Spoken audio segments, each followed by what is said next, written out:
Okay, how many? Wow, okay, a lot of you. Huh. No, well, good for you, okay? My childhood sucked. And my parents, they divorced when I was 18 months old. And my mother, she didn't want me, so she just gladly and very enthusiastically handed me over to my father. In fact, when she first found out from the doctor that she was pregnant with me, her reaction was disappointment and anger. And then when I was born, and they decided to split, she just handed me over. So my father at the time, you have to know, was only 23 years of age. Okay, he didn't know what the heck he was doing either. He had just moved from the San Francisco Bay Area to what seemed like the middle of nowhere, Albuquerque, New Mexico, to take a job. I know, Presbyterian Hospital, my Bethlehem. He took a job as an overworked, underpaid university football coach. And so it was just he and I out there by ourselves with him trying to figure it out. So this was his parenting philosophy. He would just barricade me with pillows to try to keep me and put headphones on my head to try to keep me quiet. You see the stunned look I had on my face? I had that most of my childhood.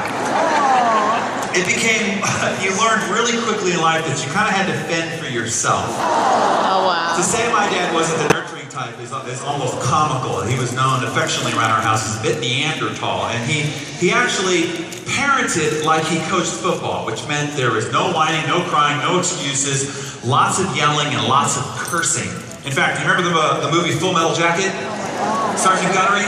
That could have been my father's twin, and I basically grew up in a boot camp, so to speak. And my father, he was infamous, let's say, for one of his coaching philosophies, and that was, no matter how hurt a player got on the field, they were not allowed to come out of the game during the game. And so one time this linebacker just gets smashed through the middle of the field, wobbles to the sideline, begs my dad to take him out of the game, and my dad grabs him by the face mask, the teeth clenched, spitting through them. No, unless you're showing bone. And he pulled back his shoulder pad, and out from his neck skin was sticking his collarbone. So anytime any of those kids said, "Dad, we're sick, we can't go to school," he'd yell from the other side of the house, what? Not unless you're showing bone. And we'd have to drag our sorry butts out of school. When I was 4 years of age, he married my stepmonster.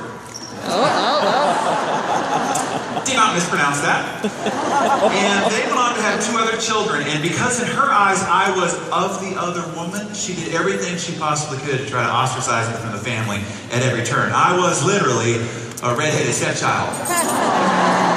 And you can see my father cut my hair, which I think I suffer more emotional trauma from than anything else. Now I tell you all this to tell you this. I stand before you this morning as a high-functioning achiever because of this highly dysfunctional childhood. You see, because I had to get over these issues of abandonment is the reason why I'm so vigorously self-reliant. Because I had this football coach, Neanderthal-like father, is the reason why I'm so driven.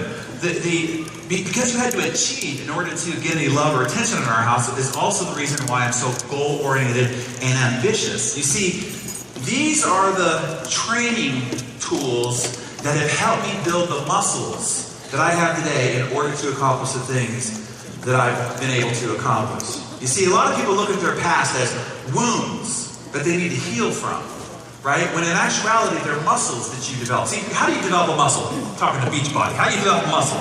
You put it under incredible stress and strain, over and over. Stress, strain. You're actually tearing the muscle fiber. And then in rest and recovery, it grows back bigger than it was before. Which means the next time you can lift heavier weights, you can do greater things because you've had that muscle development. Now you can go and do extraordinary things that ordinary people just can't do. So the first key lesson for you here is to understand that your adversity is in fact your advantage. And I hope that your childhood sucked. Or I hope something in your life has really been tough, difficult, strainful, stressing, so that you can grow the muscles that you need to go do the extraordinary things ordinary people can't do. You see, my mentor, Jim Rohn, said people carry their past around like a billy club that they just keep beating themselves over the head with, when in fact that was the training ground to give you the development necessary to go do extraordinary things. So I've been asked to come here to talk to you about how to ignite the principles of the compound effect. Even if you've read the book, how to ignite those principles so that you can lay a clear path in front of you, connect the dots and get the kind of results that you're truly capable of. Unleash that true potential so you can do those extraordinary things. So I get asked the question all the time, what was the premise? Why did I decide to sit down and write this book? And it was really when we first took over Success Magazine, and I started looking at the culture and society around us to try to figure out what is it that's hindering people? Well, what's stopping them from being able to realize this greater potential that they've got? And I realized that our society and culture is misleading, bamboozling, fooling, and tricking people on an ongoing and regular basis. You see, we're constantly bombarded with ever increasingly sensational claims to get rich, get fit, get younger, get sexier, all overnight, with very little effort, for only 3 easy payments of $39.95. And these marketing gimmickry messages are taking people who have a sincere interest for what does it take for me to provide more for my family? So that I can become healthier, so that I can grow and do better and experience the life that I was designed to live. And they're constantly being derailed and distracted by these messages. And we all know that there is no secret formula to it, right? There's no silver bullet, there's no magic pill, and for God's sakes, people, there's no freaking secret. That's been buried for 2,000 years by some covert society and only unearthed recently for worldwide revelation. So now, you can just sit on your couch and just imagine checks coming into your mailbox.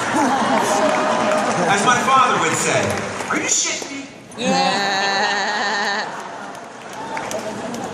That's not how it works. You see, I do think that there is a new secret, and I've decided to here on this stage, I'm going to release the new forgotten secret the last 20 to 30 years of what it takes to actually earn success. And it's 3 little words. Hard freaking work. That's the only thing that's going to cause anybody to become successful, get fit, get healthier, and experience the kind of life that they're capable of. The truth about earning success is this. It is mundane. When you go back to your offices on Monday and you start building your business and talking to people, what you've got to do is awfully mundane. It is unexciting.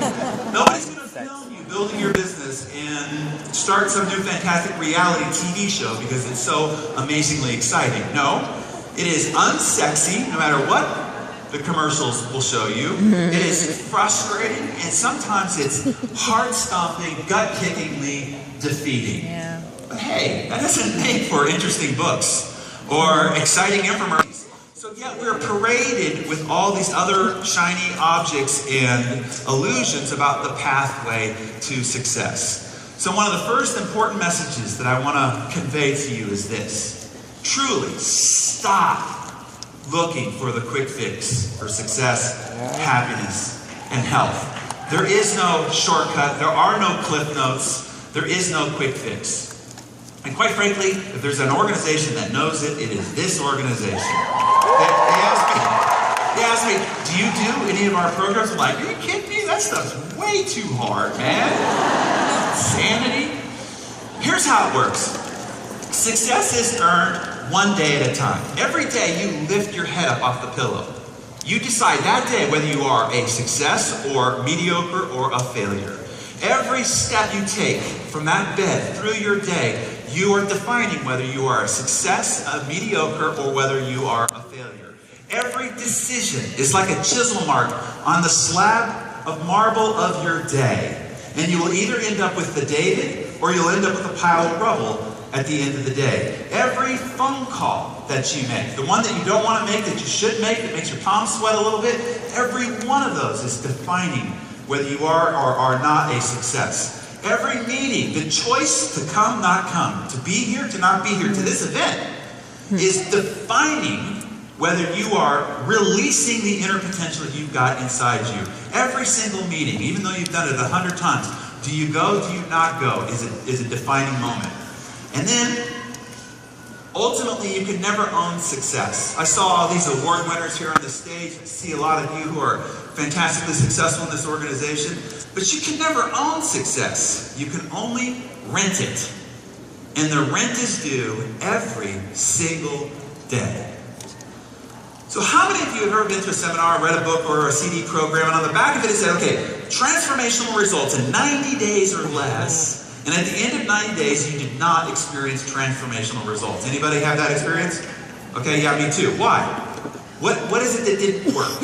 Well, here's another American myth that I want to clear up. Knowledge is not power.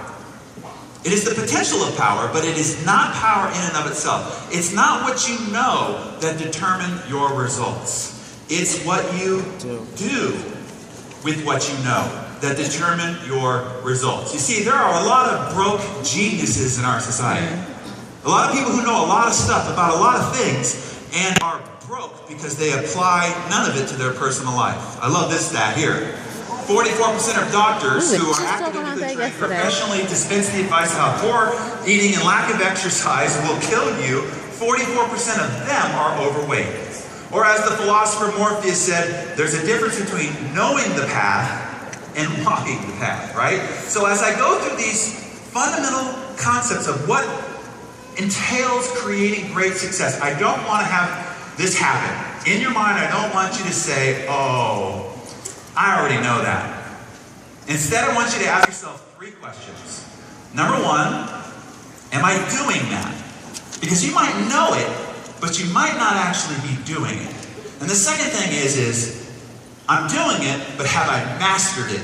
Have I reached the highest level of execution on that idea? And the third, really most important question to ask yourself is, would my results prove that I've mastered it? Would my waistline prove that I've mastered it? Would my bank account prove that I've mastered it? Would the size of my organization, the intimacy of the relationships in my life prove that I've mastered it? If we called your spouse, would they say, oh yeah, they've in fact mastered all the principles of success? And if you're sitting there going, well, just don't call my spouse, then there's still something here yet to learn, to master, and to apply. As Samuel Johnson said, people need to be reminded more often than they need to be instructed. So if we can just take some things that you've heard or you know in the back of your mind and bring them to the front of your mind, clear the clutter of all the rest of that confusing and bamboozling stuff and give you a clear pathway towards success. Now we can ignite those principles in your life and you can take them to any height, maybe even one day to the cover of Success Magazine. So I want to give you what I call the operating system underneath which all success is built on top of. It's kind of like this. You could have the world's greatest software, designed by the greatest engineers, tens of millions of dollars invested into it.